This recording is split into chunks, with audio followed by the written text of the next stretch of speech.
At my husband's funeral, my daughter showed up with a lawyer and, standing right in front of the casket, announced loudly, "You need to vacate the presidency of the company today.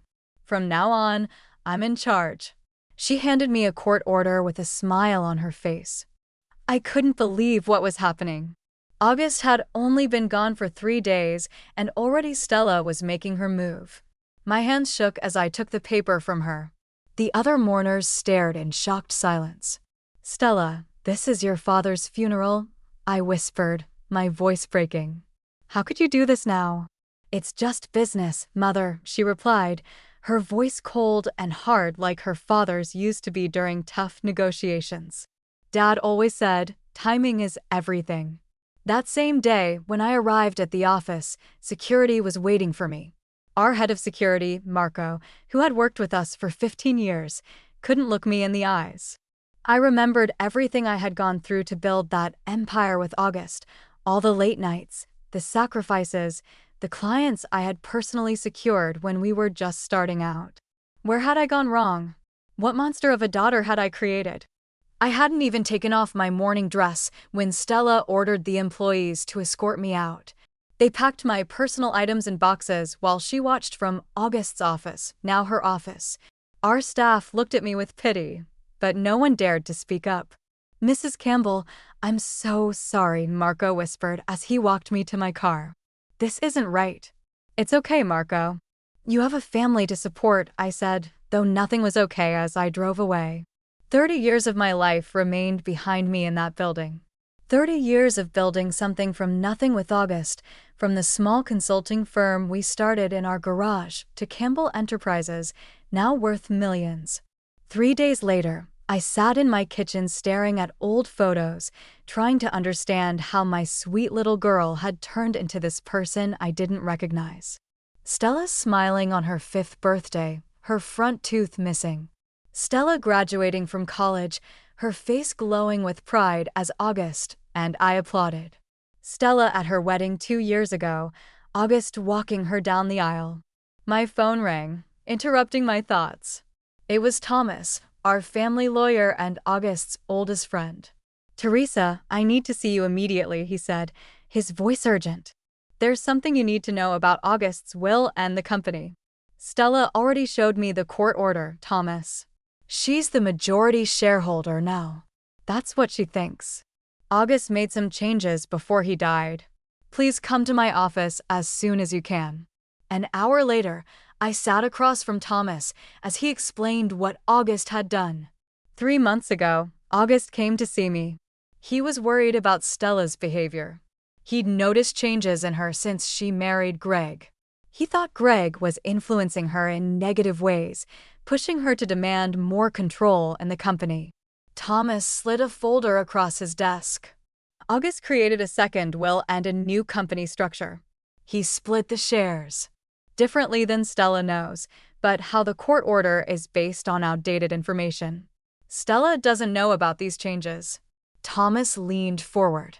"August also left you something else. A record of conversations between Stella and Greg discussing how they planned to take over once August was out of the picture. He had become suspicious and recorded some of their phone calls." My blood ran cold. "What are you saying, Thomas?" "I'm saying that August was investigating whether Stella and Greg were hoping for his death. He didn't trust them anymore." "Are you suggesting they had something to do with his heart attack?" The room seemed to spin around me. "I'm not suggesting anything, Teresa, but August was concerned enough to protect you and the company. And there's more information about some questionable deals Stella and Greg have been making behind the scenes using company resources." I thought about August's sudden heart attack at only 62, how healthy he'd been, how Stella had been the one who found him in his office. "What do I do with this, Thomas?" "That's up to you, but legally you have the power to challenge Stella's takeover. You're still the rightful president of Campbell Enterprises." I left Thomas's office with the folder clutched to my chest, my mind racing. Could my own daughter have wished for her father's death for money and power? The thought made me physically ill. That night, I couldn't sleep. I went through every document Thomas had given me, every recorded conversation between Stella and Greg. In one particularly disturbing recording, they discussed how convenient it would be if August retired early or had to step down for health reasons. The next morning, I made my decision. I would fight for the company August and I had built together, not out of greed, but because it was our legacy and because Stella needed to learn that actions have consequences. I called Thomas. I want to go to the office today. Can you come with me? A few hours later, Thomas and I walked through the doors of Campbell Enterprises. Employees stared in surprise as we made our way to the executive floor. Stella's assistant jumped up when she saw us. Mrs. Campbell, Ms. Stella is in a meeting. This won't take long, I said, walking past her and pushing open the door to the boardroom. Stella was at the head of the table, surrounded by the company's executives. Her face paled when she saw me. Mother, what are you doing here? Security. Don't bother, I said calmly. Thomas, please hand out the documents. Thomas distributed copies of August's updated will and the new company structure to everyone at the table. Stella grabbed her copy, her eyes scanning the pages frantically. This is fake, she said, her voice shaking. This can't be real. It's very real, Thomas replied. Your father changed his will 3 months ago. Your mother remains president and majority shareholder of Campbell Enterprises. Stella's face contorted with rage. You can't do this. I've already made plans, signed contracts. What contracts, Stella? I asked. My voice steady despite the storm inside me. Before she could answer, the boardroom door opened again. A man I'd never seen before walked in, carrying a black folder. He nodded at Thomas. Mrs. Campbell, my name is Daniel Ross. I'm a private investigator your husband hired before his death. Stella's eyes darted between us. What is this? Daniel placed the black folder on the table. The results of my investigation. Stella reached for the folder, but I got to it first. I opened it and began reading the contents. The more I read, the more my heart broke. Evidence of Stella and Greg's schemes, plans to sell off company divisions for quick profit, hidden accounts, and most disturbing of all, a life insurance policy they had taken out on August 6 months ago. I looked up at my daughter, this stranger wearing Stella's face. The moment she saw what was inside the folder, the color drained from her face completely. Mom, I can explain, she whispered. But before she could say another word, Greg burst into the boardroom, his face flushed with panic. Stella, we need to leave now, he said, grabbing her arm. They know everything. Those 3 words hung in the air like a death sentence. Greg's face was pale with panic, his designer suit suddenly looking too big for him. Stella stared at him, then back at me, her eyes wide with something I hadn't seen there in years: fear. What exactly do we know? Thomas asked, his lawyer's instinct for precision kicking in. Greg's jaw tightened. He glanced at the black folder in my hands, then pulled Stella closer to the door. We need to go now. You're not going anywhere, I said, finding strength I didn't know I had. Not until we understand exactly what you two have done. The executives around the table shifted uncomfortably, witnesses to a family implosion they never expected to see. My hands trembled as I placed the folder on the table. Stella, I said, looking directly at my daughter, did you and Greg take out a life insurance policy on your father without his knowledge? She flinched. It was just business planning. Every company does it for key executives. Not through offshore accounts, Daniel, the investigator, pointed out, and not without the person's knowledge. What else? I asked, my voice barely above a whisper. Did you have anything to do with your father's death? The room went completely silent. Stella's face crumpled, not in grief, but in rage. How dare you, she hissed. How do you accuse me of something like that? Dad was pushing himself too hard. His heart gave out. That's all the autopsy report says. Otherwise, Daniel said quietly. My heart stopped.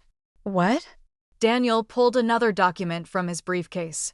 Mr. Campbell requested that if anything happened to him suddenly, I should order an independent toxicology report. Greg lunged forward. This is ridiculous. You can't just. The results showed elevated levels of a compound that simulates heart attack symptoms, Daniel continued, handing me the report. It's rare, nearly untraceable unless someone is specific. Callie looking for it, the room spun around me. I gripped the edge of the table to steady myself. The polished mahogany beneath my fingers was August's choice when we'd remodeled the boardroom 5 years ago. He'd loved this table, said it represented the solid foundation we'd built together. Mom, you can't seriously believe this, Stella said, her voice softening into the tone she used when she wanted something as a child. Daddy had heart problems. The doctors warned him. I looked at my daughter, really looked at her, the sharp suit, the perfect makeup, the cold calculation in her eyes that I'd been blind to for so long. When had this happened? When had my little girl, who used to crawl into our bed during thunderstorms, turned into someone capable of this? Security. I called out, my voice surprisingly steady. Please escort my daughter and her husband to the conference room down the hall. Make sure they don't leave or use their phones. 2 security officers appeared at the door. Stella's face hardened again. You'll regret this, she said, her voice dripping with venom. We built this company too.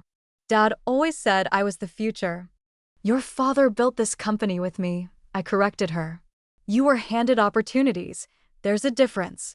As they were led away, the boardroom erupted in whispered conversations. I turned to Thomas. What do we do now? That depends on what you want, Teresa, he said gently. The police should be involved given the toxicology report, but it's your call how we proceed. I closed my eyes, thinking of August. What would he want? Justice, certainly, but a public scandal involving his daughter, having our family's dirty laundry exposed to the world? Let's talk in private, I said to Thomas and Daniel. The rest of you, please give us the room. An hour later, I sat alone in August's office, looking out at the city skyline, the same view August had gazed at countless times while making difficult decisions. Now it was my turn. A soft knock interrupted my thoughts. It was Marco, our head of security. Mrs. Campbell, Miss Stella is asking to speak with you alone. I nodded. Send her in. Stella entered, her composure partially restored, but her eyes still wary.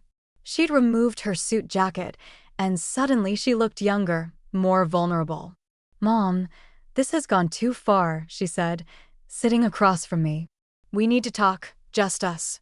No lawyers, no investigators. I'm listening. She leaned forward. Greg's the one who took out that insurance policy, not me. I didn't even know about it until after Dad died and the toxicology report. Her eyes darted away. Greg has connections, people who provide certain services. He told me Dad was just going to get sick enough to make him step back from the company. I never thought. Don't lie to me, Stella, I said sharply. The recordings show you both discussing it. We were just talking. People say things they don't mean all the time. I studied my daughter's face, searching for any trace of the child I'd raised. The Stella I knew would never even joke about harming her father. I knew you would never choose a company over your own daughter. She shot back. Is that what you think this is about? The company. I stood up, my grief suddenly turning to anger. Your father is dead, Stella, and evidence suggests you and Greg may have been involved. This isn't about business anymore. She stood too, matching my posture. Everything has always been about business with you and Dad. The company always came first, even when I was little. You both missed my recital, my games, everything. Then you expected me to be grateful when you handed me a job I didn't earn. Her words hit me like a physical blow. Had we really been such terrible parents? Had we been so focused on building our legacy that we'd failed to see our daughter slipping away? Stella, no. You listen for once, she continued, her voice breaking. I worked twice as hard as anyone else in this company because I had to prove I wasn't just the boss's daughter, but nothing was ever good enough for Dad or for you. Tears welled in her eyes, surprising me. Stella hadn't cried in my presence since she was a teenager. So yes, Greg and I talked about taking over.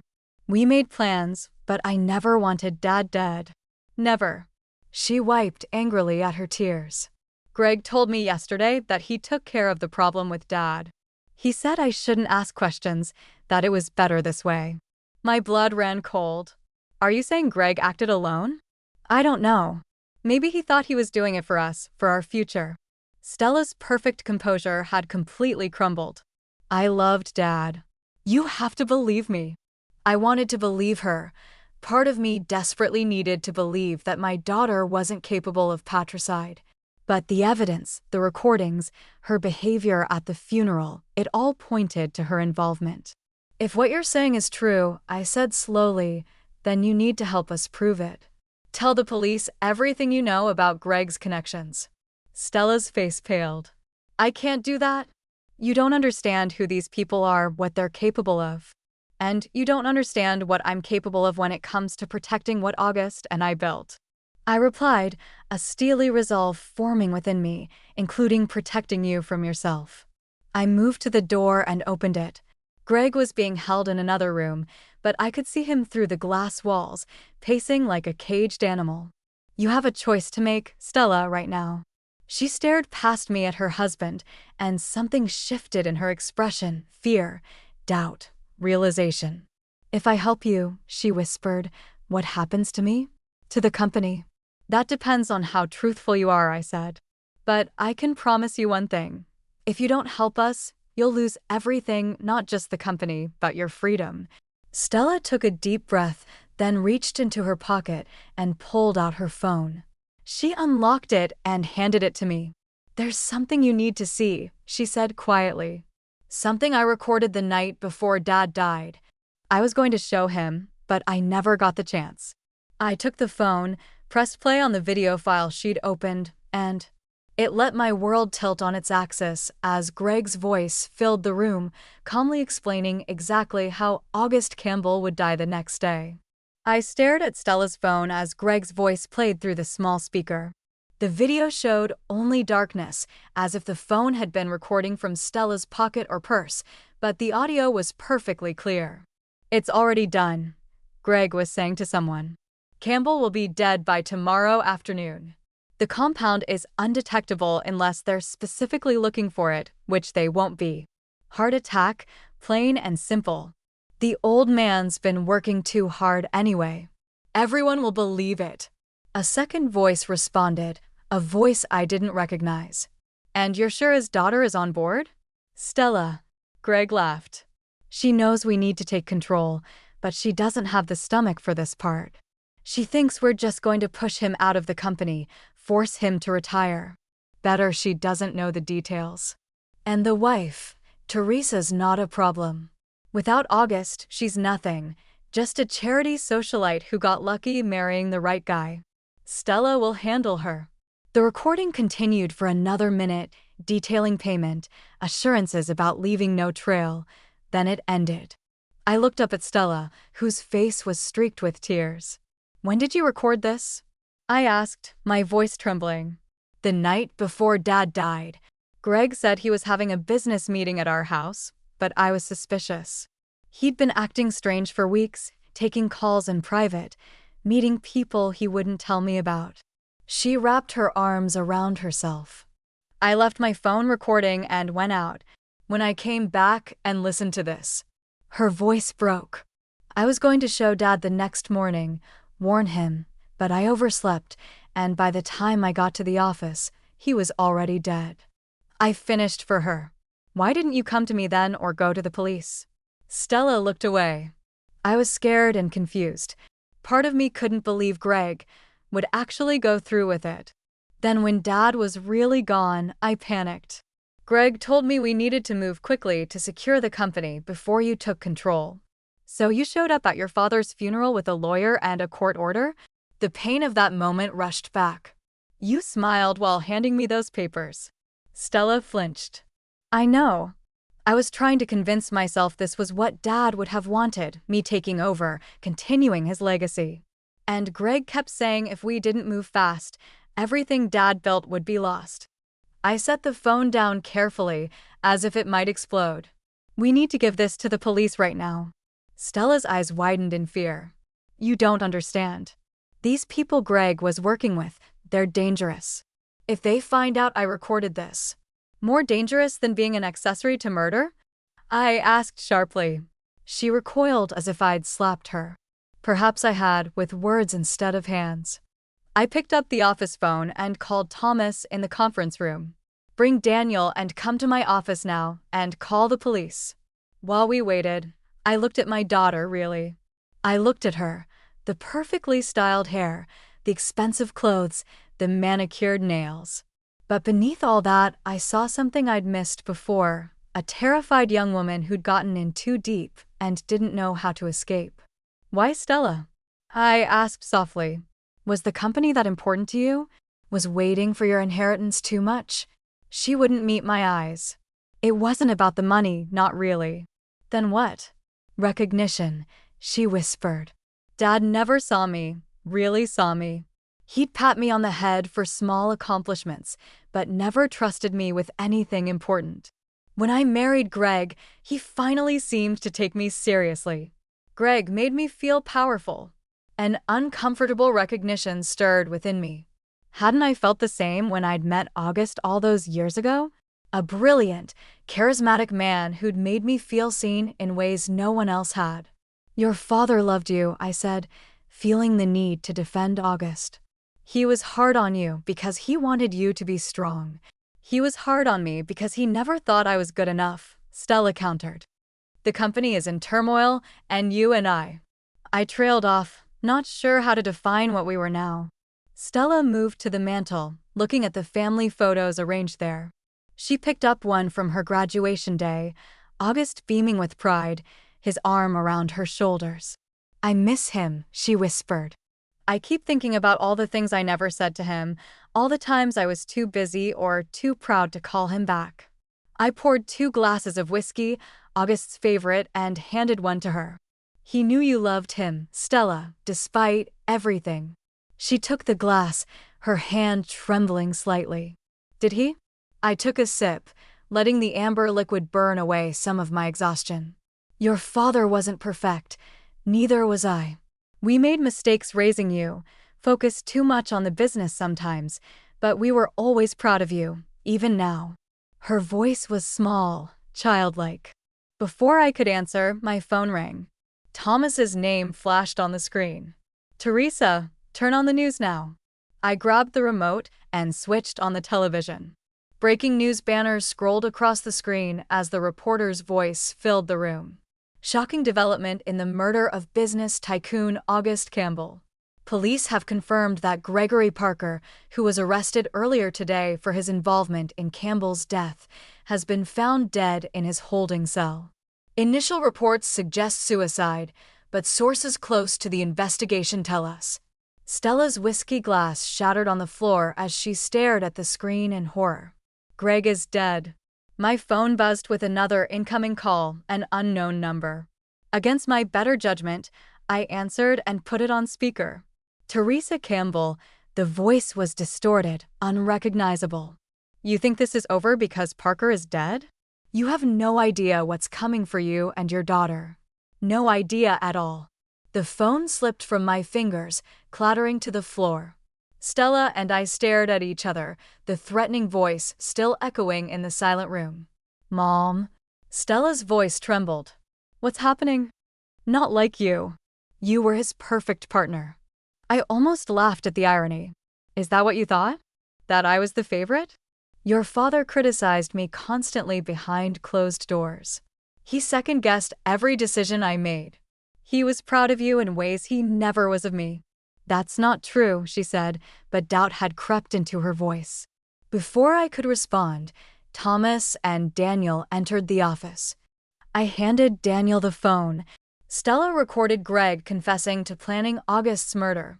We need to secure this evidence immediately.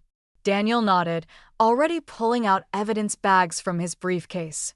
As a former police detective, he knew exactly how to handle potential evidence. What about Greg? Thomas asked. He's still in the conference room with security, I replied. He doesn't know about this recording. Stella stood up suddenly. I need to confront him. I need to hear him admit it to my face. Absolutely not, I said. It's too dangerous. We need to let the police handle this. He's my husband, Stella insisted, a flash of her old stubbornness returning. And he used me to kill my father. I deserve to look him in the eyes when he's caught. I recognized the determination in her expression, the same look August would get when he'd made up his mind. I'd never seen the resemblance so clearly before. We'll be right outside, Thomas said, glancing at me. The police are on their way, but it will take them at least 15 minutes to get here. I hesitated, then nodded. 5 minutes, that's all, and we'll be watching through the glass. 10 minutes later, I watched in horror as Greg, realizing he was trapped, grabbed Stella by the throat. What had started as a confrontation had escalated into violence faster than any of us could react. Security was struggling to get the conference room door open. Greg had somehow jammed it. Do something. I screamed as Greg slammed Stella against the wall, her feet dangling above the floor. Through the glass, I could see her gasping for air, clawing at his hands. Already running toward the door with a fire extinguisher, he smashed it against the handle until the door burst open. Security rushed in, tackling Greg to the ground. Stella collapsed, coughing and gasping. I pushed past everyone to reach her, dropping to my knees beside her. Stella, are you okay? She nodded weakly, rubbing her throat. He admitted it, she rasped. He admitted everything, as security dragged Greg away, still struggling and shouting threats. Stella grabbed my hand. I'm sorry, she whispered. I'm so sorry, Mom. I didn't know. I should have trusted you. I helped her to her feet, supporting her as we walked out of the conference room. The police had arrived, filling the executive floor with uniforms and questions. Everything was happening so fast. Statements, evidence, Greg being led away in handcuffs. Through it all, I kept my arm around Stella's shoulders.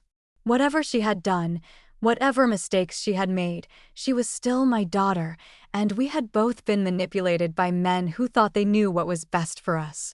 As the police finished taking our statements, an officer approached with a grave expression.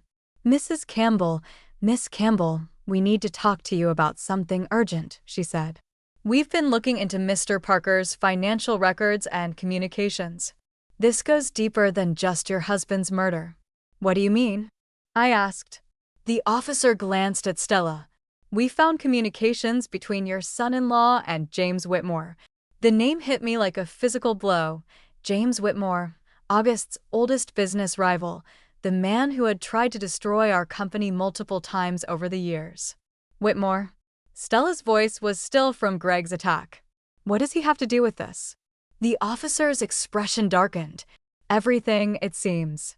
And he's waiting for you both downstairs in the lobby right now. James Whitmore is here. I repeated, trying to make sense of this new threat. Whitmore had been August's nemesis for decades. Their rivalry was legendary in business circles.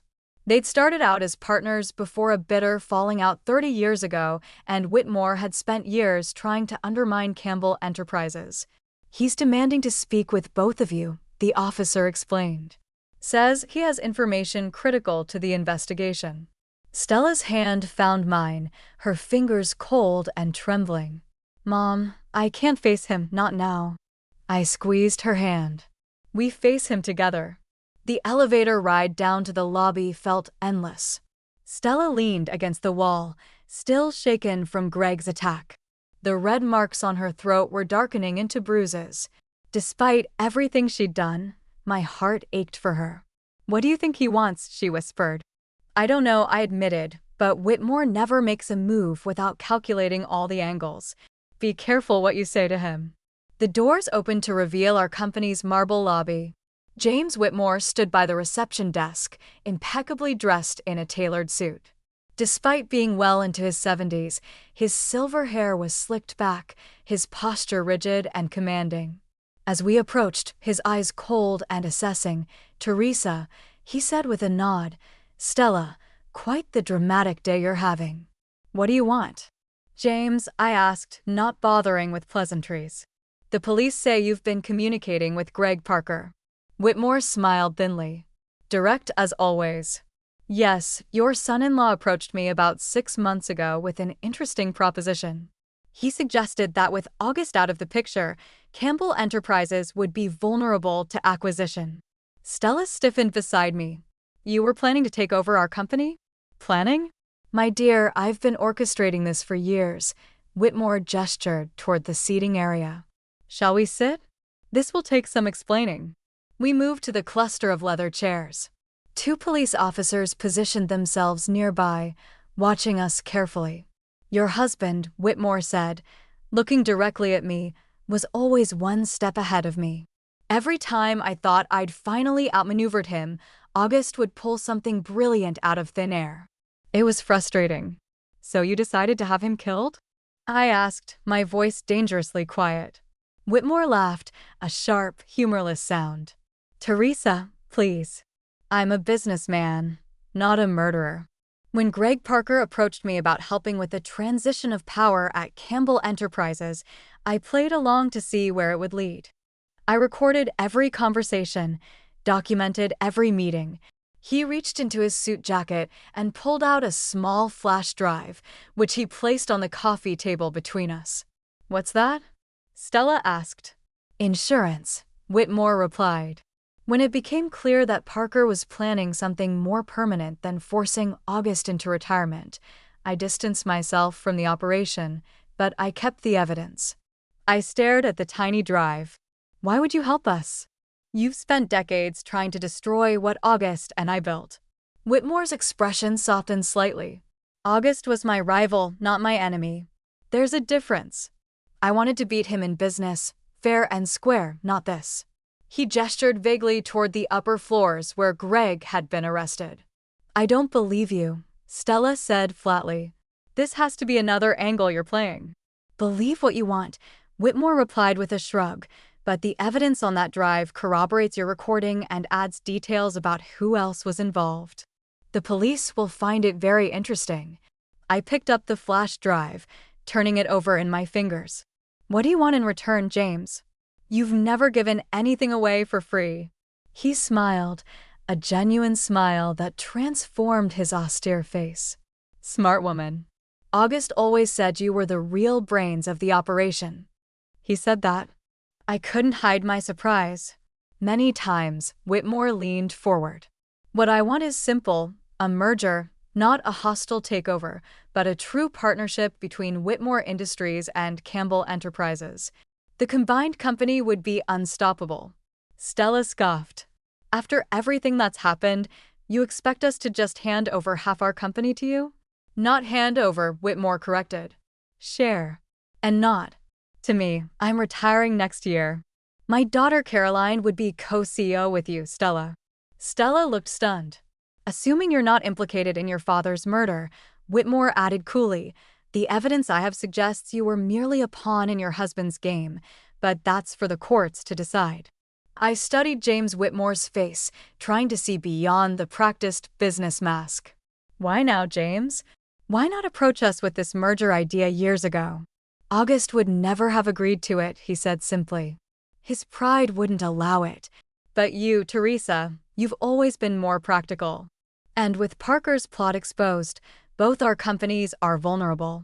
The market abhors scandal. Together we could weather this storm. The police officer who had escorted us down stepped forward. Mr. Whitmore, we'll need to take that evidence and get a formal statement from you. Whitmore nodded. Of course, my lawyer is already on his way. He stood, buttoning his suit jacket. Think about my offer, Teresa. Stella, it's the best way forward for everyone. As the police led him away, Stella turned to me, her face pale. Do you believe him? I don't know, I admitted. James Whitmore has always been calculating, but he also had a code. He and your father understood each other in ways no one else did.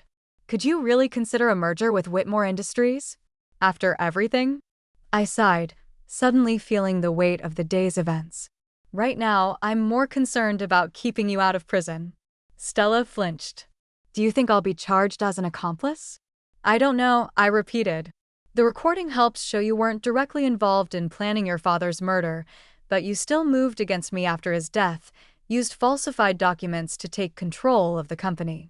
She looked down at her hands. I thought I was doing what Dad would have wanted. Greg kept saying you would run the company into the ground, that Dad had been protecting you from your own bad decisions for years.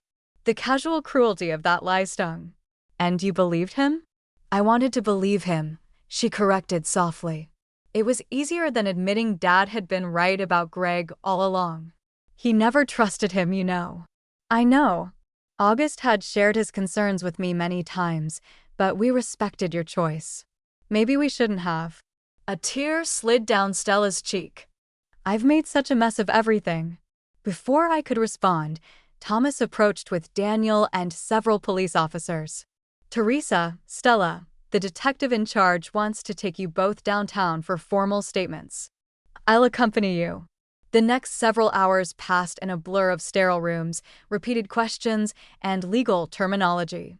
Stella was interviewed separately, the bruises on her neck now fully formed, a dark reminder of Greg's violence. I gave my statement 3 times, each telling bringing back the pain of August's death, the shock of Stella's betrayal at the funeral, the horror of discovering it had all been orchestrated by Greg. It was nearly midnight when Thomas finally drove us home. Come to my home. Where Stella hadn't set foot since moving out after college, she hesitated at the front door. I can go to a hotel, she offered. Don't be ridiculous, I said, unlocking the door. You're staying here. The house felt strangely quiet, haunted by August's absence. His reading glasses still sat on the side table by his favorite chair. His coffee mug remained in the dish drainer where he'd left it the morning of his death. Nothing's changed, Stella murmured, looking around the familiar space. Everything's changed, I corrected, setting my purse down. Your father is gone. Greg will likely spend decades in prison. I picked up the phone and immediately called Detective Martinez, who had been leading the investigation. After explaining about the call, she promised to send officers to watch the house and trace the number. Don't go anywhere, she instructed. We'll have a patrol car there in 10 minutes. After I hung up, Stella sank onto the couch, her face ashen. Greg is dead. I can't believe it, despite everything. I could see the shock and grief in her eyes. Whatever else he was, Greg had been her husband, a man she had loved. The question is whether it was really suicide, I said, sitting beside her. That call suggests otherwise. Who else could be involved? Stella whispered, Whitmore. I considered this. It's possible his appearance today was too convenient, too calculated. The merger offer could be just another play for control. Stella wrapped her arms around herself. Greg mentioned other investors a few times, people who were backing our rise to power, as he put it. I never met them. We need to find out who they are, I said, before they come after us next. We spent a sleepless night, jumping at every sound. The police car was a small comfort in our driveway. By morning, we were exhausted but resolute. We needed answers, and there was only one place to find them. The next day, we returned to Campbell Enterprises together. The news of Greg's death had already spread through the office, adding to the chaos and speculation. Some employees looked at Stella with suspicion, others with pity. I need access to Greg's emails and files, Stella told me as we entered August's office. He kept everything password protected, but I might know some of his passwords. So, while Stella worked on accessing Greg's accounts, I called Thomas and asked him to meet us with Daniel, the investigator. Within an hour, our small team was assembled, poring over whatever documents we could find. Look at this, Daniel said around noon, pointing to his laptop screen. Greg had a hidden email account.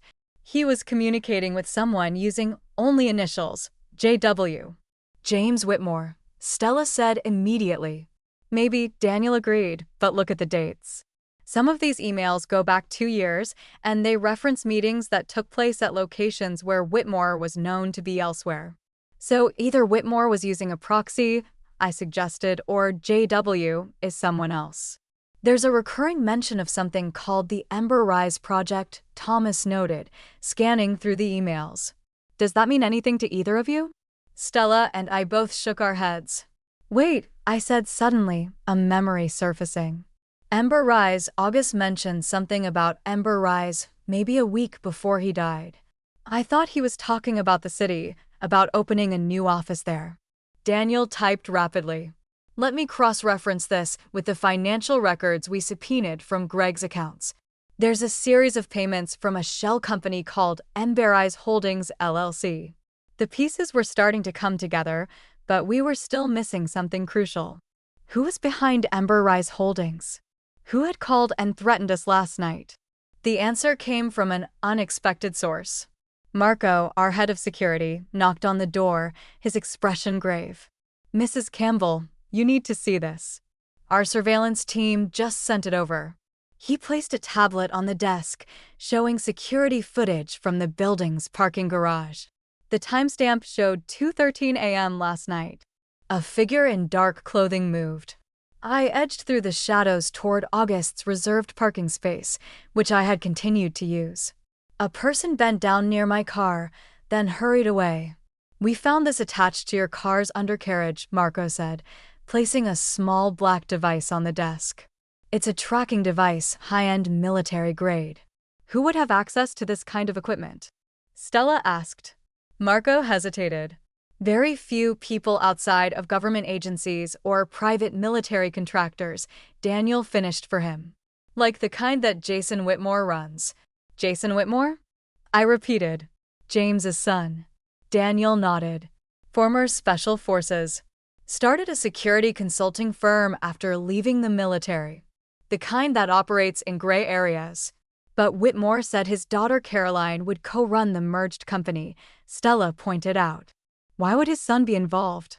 I asked, slowly remembering industry gossip from years ago. James chose Caroline as his successor, and Jason was furious. They had a public falling out. So Jason could be working against his father and sister, Thomas suggested, using Greg to get control of both companies. We need proof, I insisted. Something concrete we can take to the police. Stella sat up straighter, a determined look on her face I hadn't seen in years. I know where we might find it. Greg kept a safe deposit box at First National. He made me a signatory, but told me never to access it unless there was an emergency.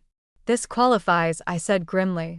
3 hours later, we sat in Thomas's office, staring at the contents of Greg's safe deposit box.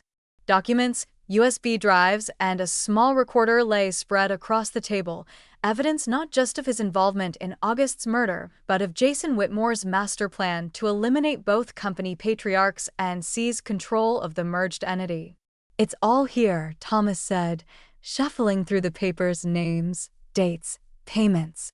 Jason Whitmore was using Greg as his puppet all along, and Greg kept receipts as insurance, Stella added. He must have suspected Jason might turn on him eventually, which he did, I said quietly. I don't believe for a second that Greg's death was suicide. We handed everything over to Detective Martinez, who promised to pursue the investigation regardless of the Whitmore family's influence.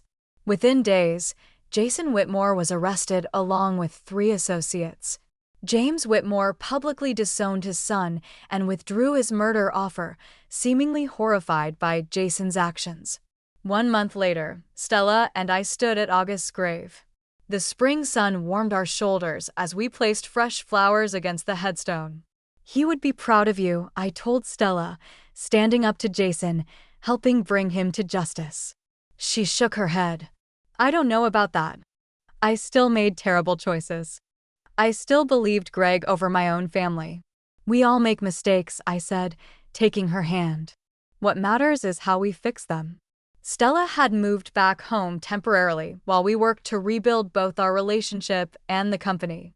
I had unanimously voted to reinstate me as president, with Stella as executive vice president, a position she would have to grow into but one that acknowledged her potential. I've been thinking, Stella said as we walked back to the car, about what happens next for us, for the company. I prompted, I want to build something new within Campbell Enterprises, a division focused on supporting women entrepreneurs. Dad always talked about legacy, but I don't think he ever fully understood what that meant. I smiled, feeling a mixture of grief and pride. I think that's a wonderful idea. Your father's legacy lives on through what we build, but also through what we choose to rebuild after it breaks. As we drove away from the cemetery, I glanced at my daughter, this complicated, flawed, resilient woman I had raised. We had survived betrayal, murder, and threats. We had faced our mistakes and begun to forgive each other. Whatever came next, we would face it together, not just as mother and daughter, but as partners in the truest sense, the way August and I had always been, the way it should have been all along.